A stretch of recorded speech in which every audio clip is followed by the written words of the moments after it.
TED Talks are recorded live at the TED Conference and produced with WNYC New York Public Radio. This episode features physicist and multiverse theorist David Deutsch. TED Talks are made possible through the support of BMW, where ideas are everything. Here's David Deutsch.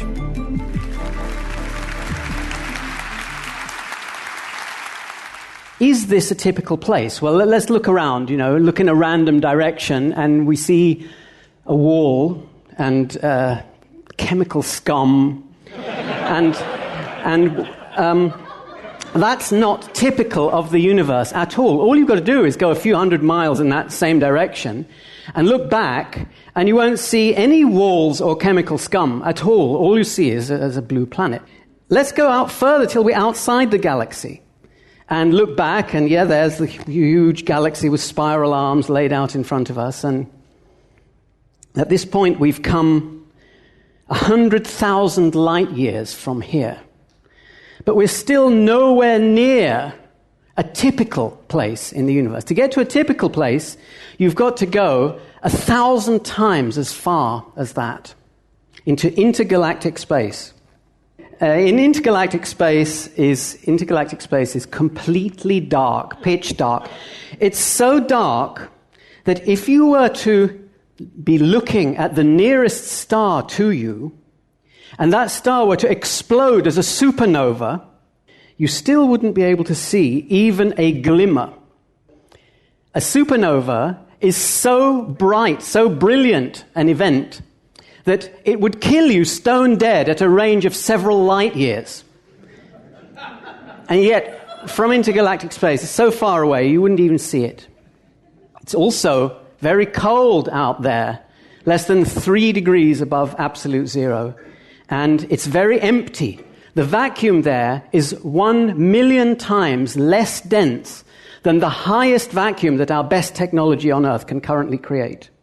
So that's how different a typical place is from this place. And that is how untypical this place is. Now, how do we know about an environment that's so far away and so different and so alien from anything we're used to? So the laws of physics have this special property that physical objects, as unlike each other as they could possibly be, can nevertheless embody the same mathematical and causal structure, and to do it more and more so over time.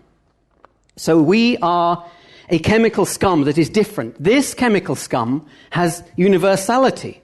This place, and not other places in the universe, is a hub which contains within itself the structural and causal essence of the whole of the rest of physical reality. And so far from being insignificant, the fact that the laws of physics allow this, or even mandate that this can happen, is one of the most important things about the physical world. Now, how does the solar system, in our environment, in the form of us, acquire this special relationship with the rest of the universe? Well, it does it simply with 3 things that we have here in abundance. One of them is matter, because, well, the growth of knowledge is a form of information processing. Information processing is computation. Computation requires a computer. There's no known way of making a computer without matter. We also need energy to make the computer, and most important, to make the media, in effect, on which we record the knowledge that we discover. And then, thirdly, less tangible, but just as essential for the open-ended creation of knowledge, of explanations, is evidence. Our environment is inundated with evidence. As far as we know, evidence to discover the most fundamental truths of all the sciences is here just for the taking on our planet. Our location is saturated with evidence and also with matter and energy. Out in intergalactic space, those 3 prerequisites for the open-ended creation of knowledge are at their lowest possible supply. As I said, it's empty, it's cold, and it's dark out there. Or is it? Now, actually, that's just another parochial misconception. Because imagine a cube out there in intergalactic space, the same size as our home, the solar system.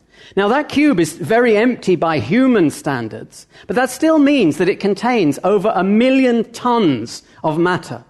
And 1 million tons is enough to make, say, a self-contained space station on which there's a colony of scientists that are devoted to creating an open-ended stream of knowledge, and so on. If something isn't forbidden by the laws of physics, then what could possibly prevent us from doing it other than knowing how? In other words, it's a matter of knowledge, not resources. So we're not in a uniquely hospitable place. If intergalactic space is capable of creating an open-ended stream of explanations, then so is almost every other environment. So is the Earth. So is a polluted Earth. And the limiting factor there and here is not resources, because they're plentiful, but knowledge, which is scarce. Now, this cosmic knowledge-based view may, and I think ought to, make us feel very special. But it should also make us feel vulnerable, because it means that without the specific knowledge that's needed to survive the ongoing challenges of the universe, we won't survive them. All it takes is for a supernova to go off a few light years away, and we'll all be dead. We can survive, and we can fail to survive. But it depends not on chance, but on whether we create the relevant knowledge in time. The danger is not at all unprecedented. Species go extinct all the time. Civilizations end. The overwhelming majority of all species and all civilizations that have ever existed are now history. And if we want to be the exception to that, then logically, our only hope is to make use of the one feature that distinguishes our species and our civilization from all the others, namely our special relationship with the laws of physics, our ability to create new explanations, new knowledge, to be a hub of existence. So let me now apply this to a current controversy, not because I want to advocate any particular solution, but just to illustrate the kind of thing I mean.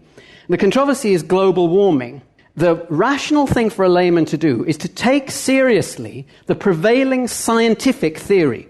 And according to that theory, it's already too late to avoid a disaster, because if it's true that our best option at the moment is to prevent CO2 emissions, then that is already a disaster by any reasonable measure.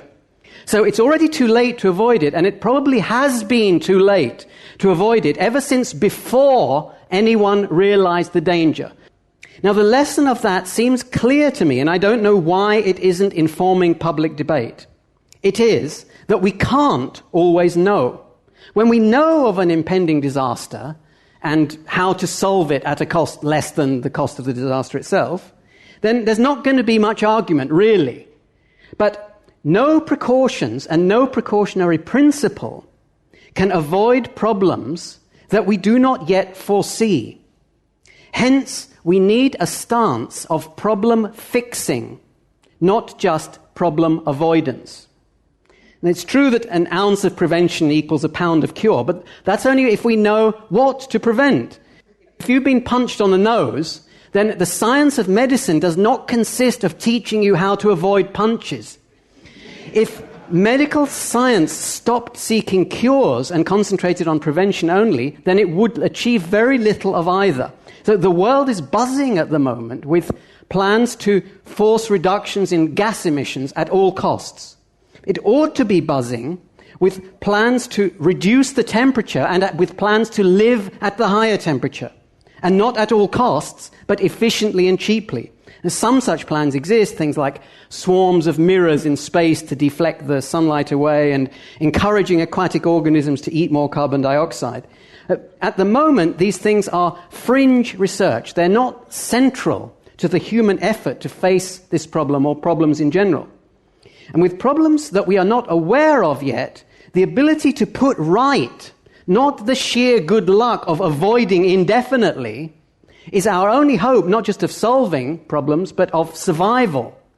So, take 2 stone tablets and carve on them, on one of them, carve, problems are soluble.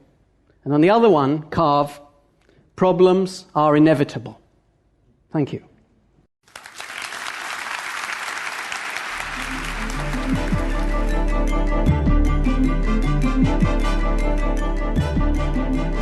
That was David Deutsch, recorded at TED Global in Oxford, England, July 2005. TED Talks are produced by WNYC New York Public Radio for TED. TED Talks are made possible through the support of BMW, where ideas are everything. For more information on TED, visit TED.com.